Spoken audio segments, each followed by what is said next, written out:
Okay, hey everybody.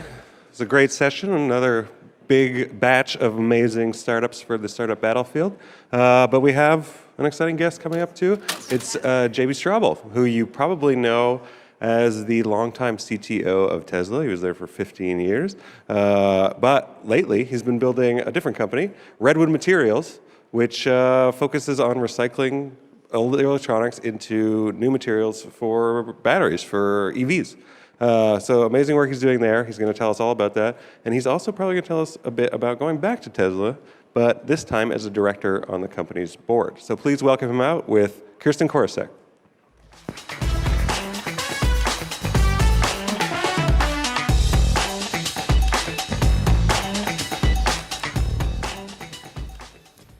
All right. Well, I'm so glad to see all your faces out there. And JB, thanks for making the very long trek this morning. My pleasure. Great to be here. He got up at 4:30 in the morning for all of you, so to get here. But Daryl was giving you the intro, and he had a lot of titles: Tesla board member, and Tesla co-founder, and Redwood founder, and CEO. But I'm wondering how you think of yourself. Well, I guess I think of myself first and foremost as an engineer. That's actually what I love doing the most, and I feel like all these other activities and other things I've done in my career sort of have grown out of that or have derived out of that. I don't usually go seeking an entrepreneurial challenge or even sometimes seeking to start a company. It's usually a project I have a bunch of passion for or some interesting idea, and I kind of run with it and bring some more people along, and pretty soon it has some more momentum. But first and foremost, an engineer. How many engineers are in the audience today? Oh, yeah, see? Of the same ilk, yeah. But you're also an entrepreneur, so maybe clarify that a little bit. Would you be happy just tinkering in your garage, or do you feel like that you'll always go and try to build it and scale it? Well, actually, I'm really happy tinkering in my garage. That's probably my happiest place. If I go to de-stress, I'll go do that. But it's really rewarding when you can actually have an impact with it, to your point. So, I'm always excited to figure out how to take some tinkering or take some idea and maybe not scale it, but find a way for it to actually have an impact and make some change that matters in the world. Because that's also very, very important to me, and I really like having a direct connection to the why of what I'm doing. So maybe that's actually what kind of drives me toward being an entrepreneur as much as anything else, more than the business aspects of it. It's really having that sort of control over that link between why is this project happening, why is it important, and what's the change it's trying to create. Do you have time to tinker right now at all?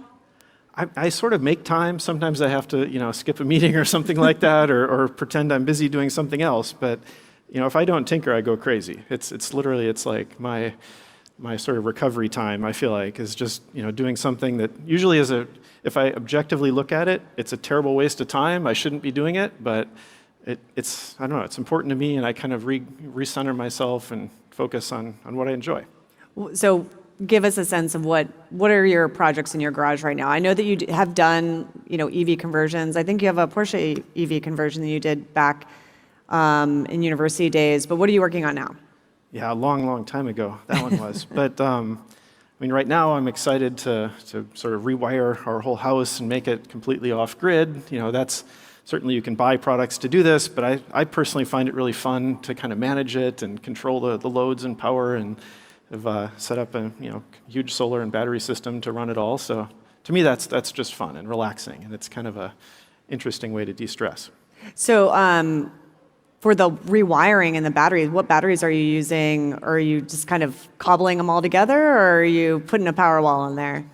Well, I'm not generally a huge fan of Second Life applications. Okay. I'll preface it with that, but I am actually using old recycled batteries for this.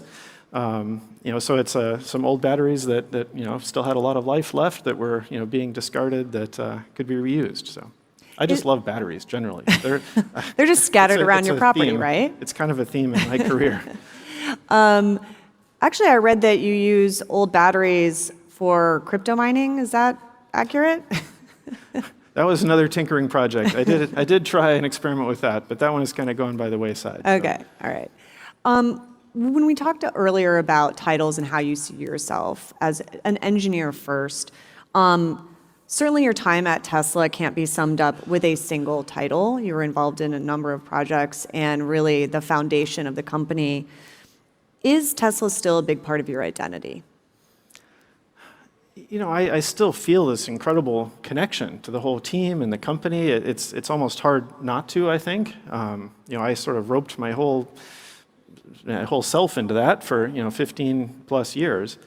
You know, obviously I have I think a different relationship to it very much now. I mean, we can discuss kind of what that feels like and looks like, but I'm incredibly passionate about what Tesla was trying to achieve in the beginning, what it's still trying to do and scale. I think it's very, very important, and I also just personally know a ton of people there, so it kind of feels like some extended family still, even though it's much bigger now. Yeah, much bigger. Thousands of people bigger than when you started, right? Tens of thousands. Yeah. But you are back, as you mentioned. And when I saw the announcement, the very first question that popped in my head was, did Elon make the personal call to JB and ask you to be on the board? Well, I think, I mean, any people joining a board, it has to be some kind of mutual decision, I think. And for sure. For the most part, you don't join a board unilaterally one way or the other.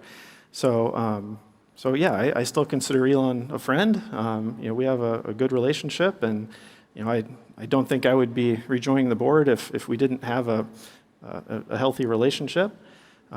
But it's also a choice of the other board members. It's a choice of the shareholders. So it's kind of a complicated dynamic and situation, more so than more so than a private company board where it's a much smaller group of people involved in that. Mm-hmm. So yeah, I feel honored to be able to provide some perspective and advice or guidance where I can. Looking past, though, that personal relationship with Elon, just deciding to join the board of a publicly traded company and one that you were deeply involved in, was it a hard decision for you? Did you wrestle over that at all? Well, I thought seriously about it. It's not a decision to be taken super lightly, and certainly Tesla has its fair share of attention and sometimes drama, but I think it's really important. And I feel that in my case, I was gone for a little over 3 years, and that's sort of the legal definition of being independent to the SEC. But it's, I think, the right amount of time also. I generally feel more independent. I feel separated from the day-to-day, and I don't feel the same level of sort of pull to get dragged into a meeting and say, oh wait, can we meddle with this smaller issue or help overrule some decision. It's not like that. And I think the value a board can have is often in more difficult times. It's not the day-to-day, it's the things you don't expect, and being there as a backstop if needed. Right, so less getting into the minutia and more of those big decisions. That's where you see your role now as a Tesla board member. And just being hopefully being another technical engineering voice in the room to be a sounding board, to provide at least one opinion on some of those different matters. So. As a Tesla board member now, you have a fiduciary responsibility to shareholders and not necessarily the man, Elon, which the company is often associated with. So I'm curious if you've ever had to say no to Elon before. Well, I don't want to get into the minutia of the various different decisions and management styles, but I mean, obviously, we work closely together for many, many years. So there's plenty of times where we didn't 100% see eye to eye, but I'd say in general, I've been always quite impressed with how aligned we are on different decisions. Maybe it wasn't the exact method of how we would do something, but generally we're pretty darn well aligned on most decisions. Why do you think that is? Is it because is it a yin and yang thing where you're such different people that it somehow balances out, or something else? I am not exactly sure, I guess. I think some of these things generally, kind of come from the technical fundamentals and the first principles of why something should work or shouldn't work. But I really like to approach things from that point of view, and I think of myself pretty rational and logical most of the time. So trying to look at data first and understand, a decision or a project, based on just the data and the engineering and the science of it, not maybe the emotion of, what do people want to do or what do they not want to do or what might be easy or hard. Those are kind of the more qualitative, factors in a decision. Well, taking Elon out of it for a minute, is that how you kind of convince anyone maybe to sort of see the value in whatever that decision is, whether it's Tesla board or even to investors, is really relying on the data and less on emotion? Is that just the engineer coming back? It is. I mean, that's how I try and lead in Redwood today. It's how I try and lead as an entrepreneur and speak with investors, employees inside the company. So I think that helps, and it makes it more oriented around the mission that we're trying to achieve and the changes we're trying to build. At least that's the culture I like to focus on, is one that's really grounded in data, in engineering, and that's sort of the foundation of Redwood, and I think that certainly it was a foundation of Tesla in the beginning too. Yeah. Well, speaking of Redwood, that's a good segue. You are building a battery materials and recycling startup, although, looking at your, more than $5 billion valuation, can I call Redwood a startup anymore? Oh, for sure. It's definitely a startup. Why is that? Well, almost every metric I could think of. We're at the very earliest stages of revenue. We're at the earliest stages of kind of executing a multi-year, CapEx deployment plan and building plan. I feel like we haven't, really turned a corner on having, massive impact on what we're trying to achieve yet. So, in many other ways, we don't have the systems built out, to be a kind of stable, long, historied company that hasn't changed very much for many years. Month to month, quarter to quarter, we're still changing dramatically in terms of headcount, facilities. Those are kind of the definitions I would put on a startup. Mm-hmm. How do you, you've gone through this before. Do you want to keep that startup culture even when you've grown quite a bit as a company? How much, I know certainly you've raised a lot of money, but how have you grown in terms of headcount since 2017? We're still, I guess it depends on perspective. It feels in some cases small and maybe some cases larger. We're 700 to 800 people right now, but it feels very small, and I think that's critical. I think really any company should try and feel as small as it possibly can at any stage, whether you're 10,000, 100, or anywhere in between. Trying to feel small and never sort of have this sense that you've somehow made it. I don't really know what the definition of leaving being a startup is, frankly. Is it a certain number of years or something like that? But I think the psyche of being a startup company is really important. And it's hard to simulate. You can't really make that up. You can't send some team on a mission and say, well, now you're a startup, because they sort of know that they're not, unless they're in their own entity and they have a chance to fail. That's another, I think, important definition of this. Well, you see so many, at least on my perspective, I see so many legacy automakers trying to create these startup culture. Sometimes they spin out. Sometimes they create another little smaller unit, and they use that terminology a lot. And then meanwhile, we have all these people in the audience, many of whom are startup founders themselves. So how do you preserve that startup culture, stay small while getting big? Well, I'd say there's kind of two aspects to that. One is, the difficulty in simulating a startup culture, if you will, from a big company. And as you noted, a lot of teams try and do this. Many big companies, not just automotive OEMs, but you name it. But it's very hard to sort of pretend to yourself that you actually are in a startup company, even if you're on a skunkworks team doing some other thing. If that project goes away, you're still going to have a job at the parent company, and generally you've still got the support infrastructure of that big company, and you've still got the priority structure of that big company. If they need the resources, if they need help, those people kind of get pulled back into the mothership priorities. Mm-hmm. So for a lot of those different reasons, it's quite hard to simulate, what it feels like to be in a small startup. So I think that's part of why it's so powerful, why entrepreneurs can be so successful, even when you would think all the odds are clearly against being a small team of people. But hard to simulate that.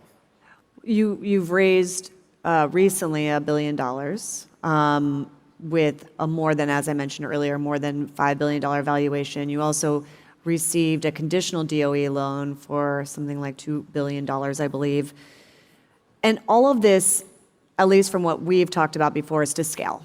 I mean, that's the goal. Keep that startup mentality, but scale. Have you ever considered just going to the public markets to be able to achieve that same thing? Why not IPO? Well, it's a long discussion. I mean, the short answer is we're not ready. And I don't feel that we're ready for that. I've had plenty of different experiences being on different sides of, Tesla, private into public, and I've been on the board of, 2 other companies that were private into public in different ways, QuantumScape and Solar City.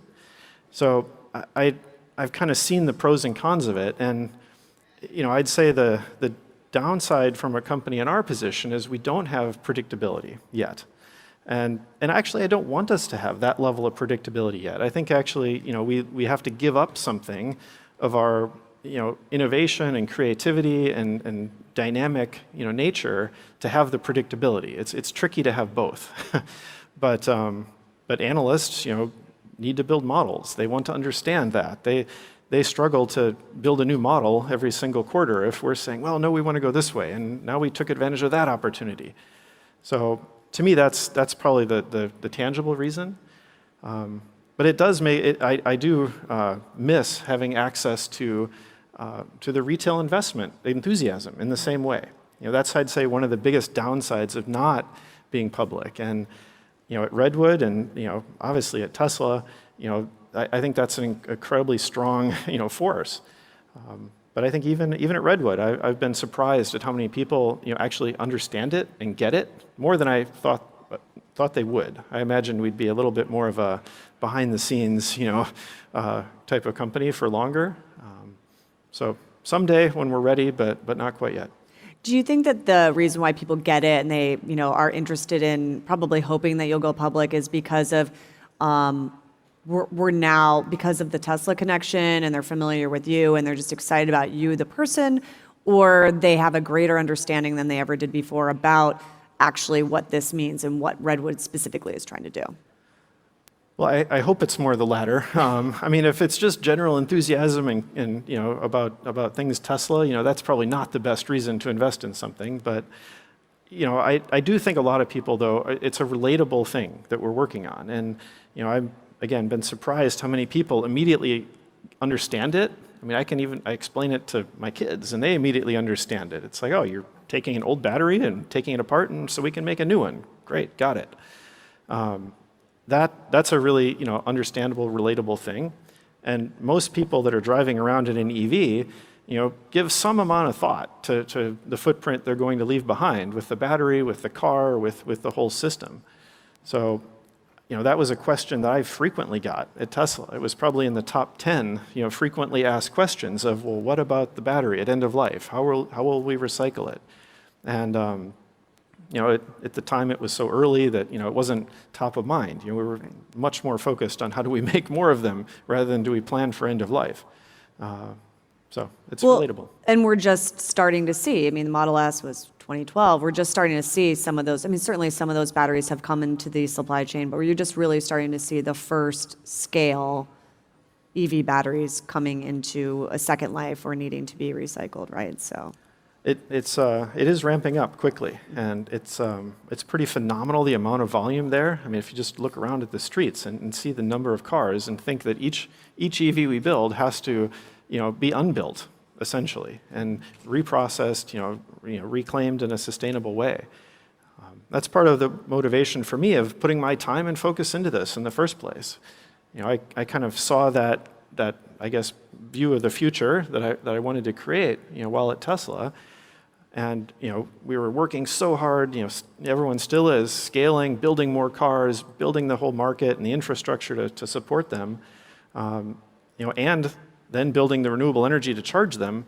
But the other piece of the sustainability is, what do you do with the product at its end of life?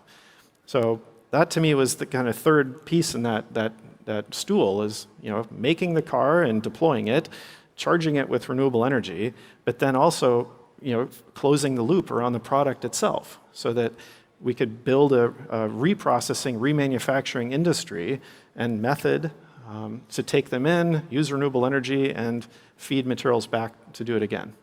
Do you think that you can complete that goal that you have, and we'll get into Redwood's plans here in a moment, without going IPO? Because you talked about that predictability factor, and you would have the freedom as a privately held company to really push and be a little bit more, take more risks. Do you need to go to IPO? I don't know, frankly, right now. It takes a lot of capital to do this and scale this. Clean tech generally takes a lot of capital. It's a different model, and it's a different model today even than it was 5 or 10 years ago, where the scale of what it takes to be relevant is much bigger. The scale of these markets is much bigger, though, and the opportunities is much bigger. So we will continue needing to deploy capital and raise capital in various ways.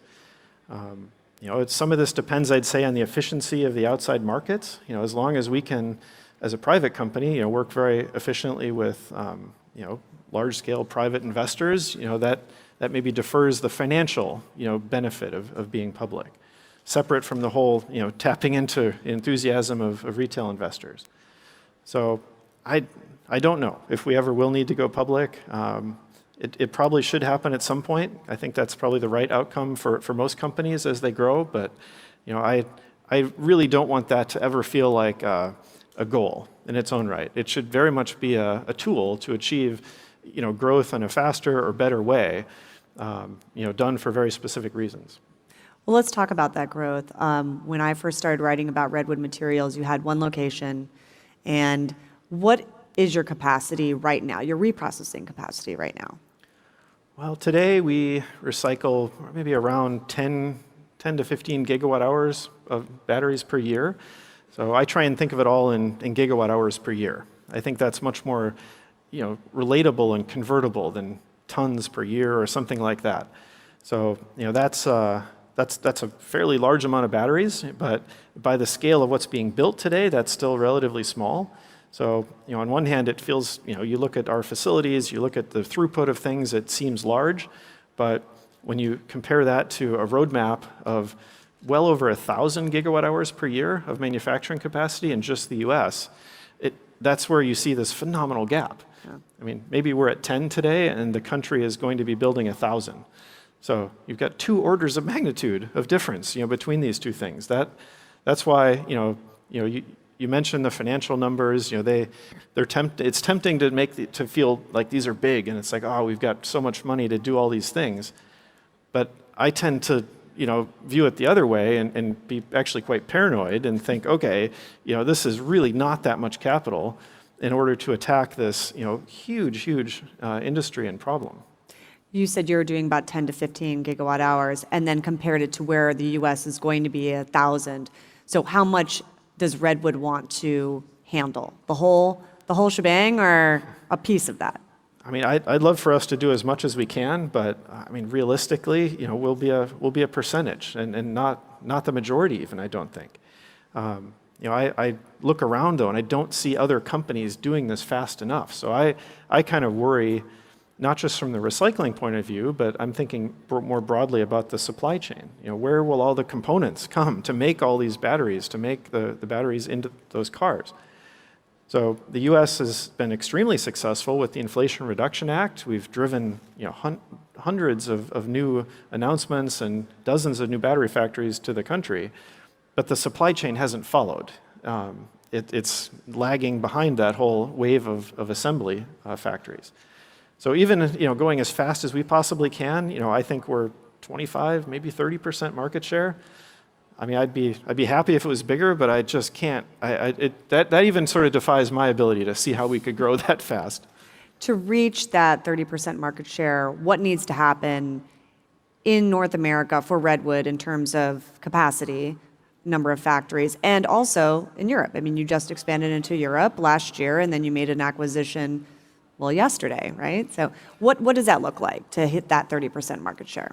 Well, that would be in numbers, maybe around 300 to 500 gigawatt hours per year, something like that, by 2030, 2035. And for us, we think we could do that at the two main campuses we're building out right now, one in northern Nevada, another one in South Carolina.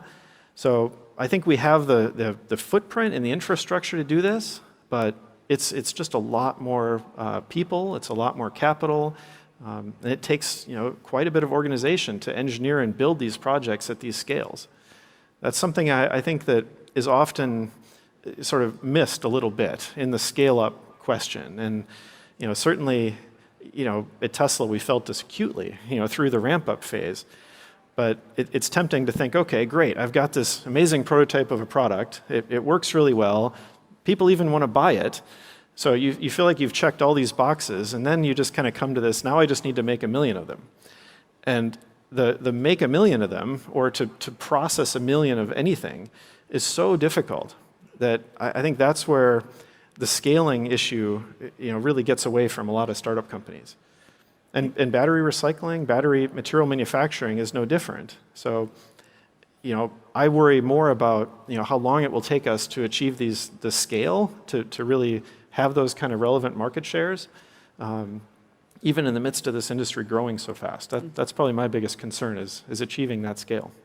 We know very well about because it was written about, including by me a lot, of when Tesla was having these production bottlenecks or production hell.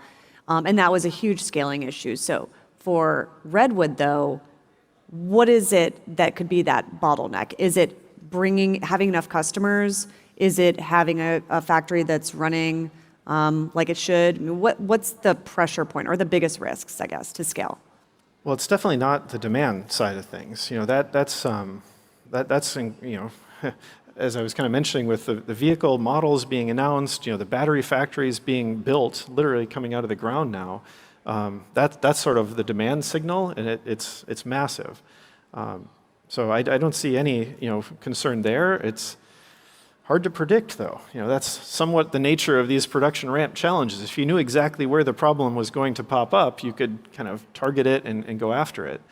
But there are so many simultaneous things that have to go right when you're ramping, a very long sequence of different steps in operations. So we need to train the entire workforce to do these things. A lot of this is stuff that hasn't been done in the U.S. before. I mean, we're starting to make battery copper foil, at our facility in Nevada right now, and we're literally the only company in North America doing this for at any quantity for any battery, which still blows my mind. You can see electric vehicles, on every corner, but every, piece of material that, at least the copper anode foil that is in those batteries, every piece of that was imported to the country. That brings me back to that market share question when you said 30%. So who's going to make up that additional 70%? Are there competitors out there? I mean, you said there's no one out there. There are a few, but they're small, right? It's a really good question. And most companies right now are kind of scrambling to answer exactly that. I think that's a risk in the entire space that we're in, and this whole field is, exactly who will make up all those different, supply, pie charts. It feels a little bit like some awkward dance or where everybody's going to sit down and there aren't enough chairs. I think a lot of this is still going to have to be imported. I know, it's not what we geopolitically really want to happen, but I think it's still perhaps better than driving gasoline cars, to figure out and find and leverage supply chains elsewhere in the world. A lot of that is still coming from Asia. I think that's unfortunately going to be something that we need to make the best of for quite a few years as we go through and build out this transition. I'm interested also in how you've been trying to scale through partnerships, and if that is, you've partnered with Amazon and Ford, to Panasonic being one of the larger ones. And yesterday on our stage, Lisa Jackson with Apple was on here, and she said one day Apple wants to make your device and from no mined materials, which is a very lofty goal. And I'm just wondering if Redwood is talking to Apple. I mean, it's an amazing goal. I applaud them for the goal. I think that's really cool. If I put my startup hat on, for a moment here, it's sometimes challenging to work with and interface with these huge companies. They'll have very noble, ambitious goals, coming from the top or from various parts in the company, but it sometimes can get reinterpreted. It's difficult to link that into action, into all the various parts of the company. We've had great working relationships with the partners we do have, and I'm glad we have them. But I'm constantly surprised, I'd say, by the level of resources some of these companies have, and how difficult it is, for them to really, sometimes focus it and make incredible progress on some of those projects. Why do you think that is? Is it they're too big? I think that they have so many other priorities is probably the simplest answer to it. Now, if I kind of put my my big company hat on, there's a lot of other things you have to do, and you don't get to just redirect everything toward the new shiny object project. That's part of, I'd say, being predictable, and it's part of delivering all the results that people expect every single quarter.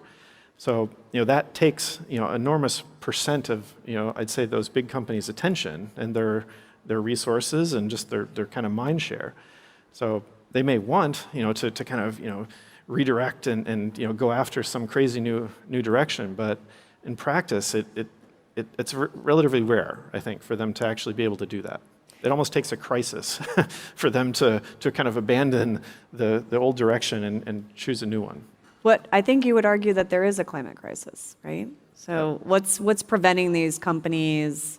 Is it just consumerism from actually making that the number one goal? Well, there 100% is a climate crisis. I think, and whether it's climate or maybe atmospheric, composition, atmospheric rate of change, I think that crisis is more acute than anyone actually realizes yet, and is going to be much harder to change than anyone realizes yet.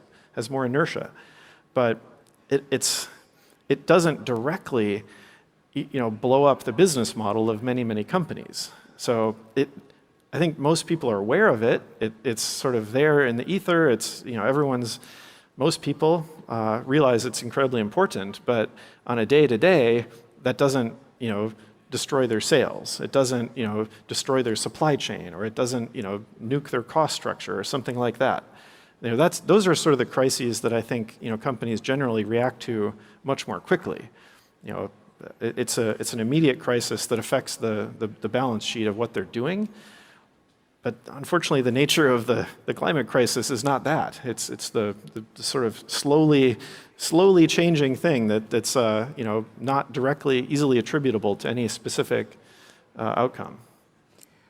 When you're talking about crises and also continuing and wanting to continue to do business, I think of automakers and this big push to going to EVs. And then I was thinking about what you were saying earlier about how supply chain really worries you. And I'm wondering if the finite amount of raw materials we have, in your view, is potentially an existential crisis or presents one for automakers and their ability to even make EVs? Well, I think it could very well create a huge bottleneck in how fast EVs transition, which is a real bummer. Because personally, I'd love for us to transition to 100% EVs as fast as humanly possible. I think the world needs that. I think it's the right solution.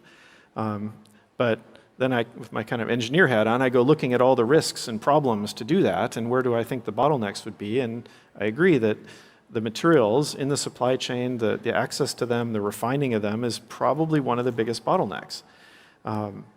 It won't exactly manifest itself, I don't think, as being a material shortage, because it would probably translate into cost pressure of those raw materials, which then translates into, well, batteries are expensive, batteries have volatile commodity pricing, therefore EV pricing is kind of all over the map, up and down, and customers get kind of dissuaded, because where's the cheap EV? So I think it's tricky sometimes, I think, to follow that thread all the way back to its source, which often is the fact that you've got a supply chain with a bunch of weird constraints in it, which causes price spikes or prevents the prices from falling as they trended for a very long time on batteries. Well, I'm glad you brought up cost, because reprocessing, the goal is to not be using virgin materials, and that can help reduce the cost of batteries. But I've heard you say before that batteries don't apply to Moore's law in terms of the cost. So once, let's say, we come into a world where we're reprocessing and we're not using many or any virgin materials, will we hit a stopping point in terms of continuing to lower the cost of batteries? Well, first off, I would agree. They don't follow Moore's law.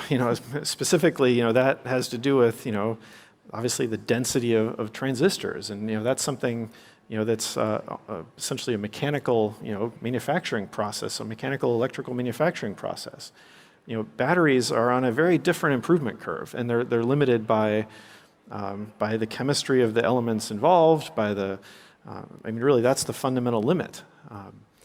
So, I do think that, the being able to reuse those materials multiple times is probably the biggest single lever to reduce the cost in the long term. So right now, we've gotten so efficient at assembling batteries, incredibly efficient at huge scale. The industry, the world, that now the material cost is a very big percent of that overall device cost.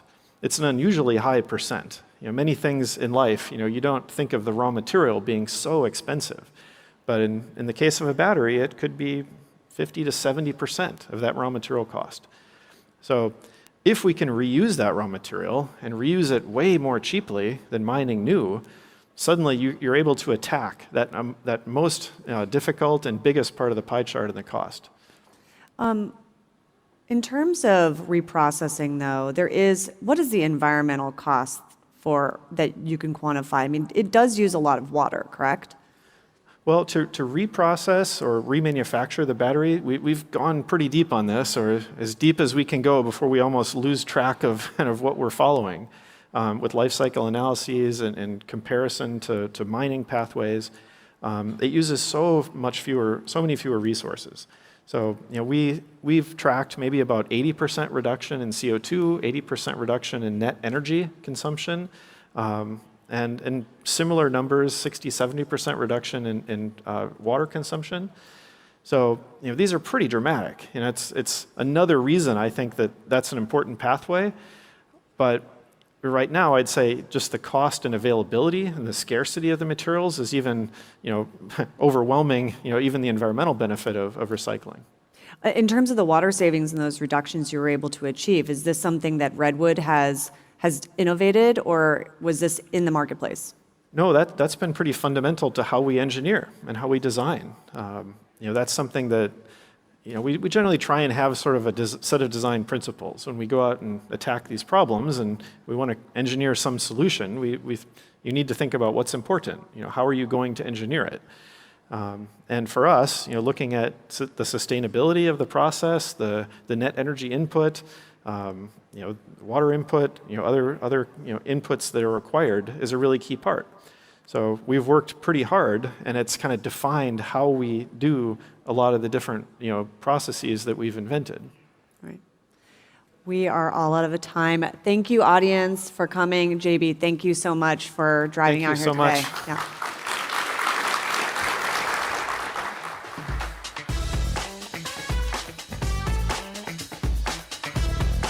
All right, great conversation with JB. So we are going to now break for lunch. So reminder, there's options downstairs, outside of the venue. There are going to be some partner sessions going on the broadcast stream. Also, go to the roundtables, go to the breakouts. Those will be going on. And then come back here at 1:15. We're going into our next round of Battlefield competition. Thanks.